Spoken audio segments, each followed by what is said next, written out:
부모님은 지금 너 어디 있는지 알아? Не знає. Ви перебуваєте в Україні.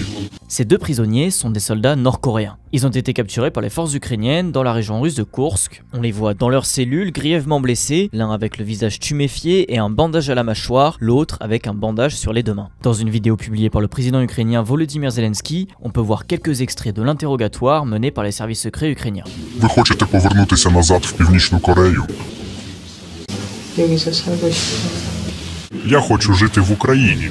Les deux prisonniers ne parlent ni anglais ni russe. L'un d'eux avait sur lui des papiers militaires russes avec le nom d'une autre personne. Selon le SBU, les services secrets ukrainiens, il a affirmé être né en 2005, servir dans l'armée depuis 2021 et a souligné qu'il pensait aller s'entraîner en Russie et non pas combattre. Служба безпеки України продовжує працювати з полоненими з Північної Кореї. Один виявив бажання залишитись в Україні.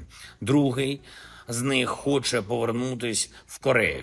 Якщо Кім Чен Ін взагалі пам'ятає про цих своїх громадян і може організувати обмін на наших воїнів, які утримуються в Росії, ми можемо передавати таких солдатів. Une main tendue de Zelensky qui prend au piège Kim Jong-un et Vladimir Poutine, puisque ni Pyongyang ni Moscou n'ont pour le moment reconnu que des troupes nord-coréennes avaient été déployées pour repousser les forces ukrainiennes, un déploiement militaire qui s'inscrit dans un renforcement du partenariat entre la Russie et la Corée du Nord, notamment sur la question du nucléaire, mais qui constitue surtout une escalade dans le conflit selon les alliés de Kiev.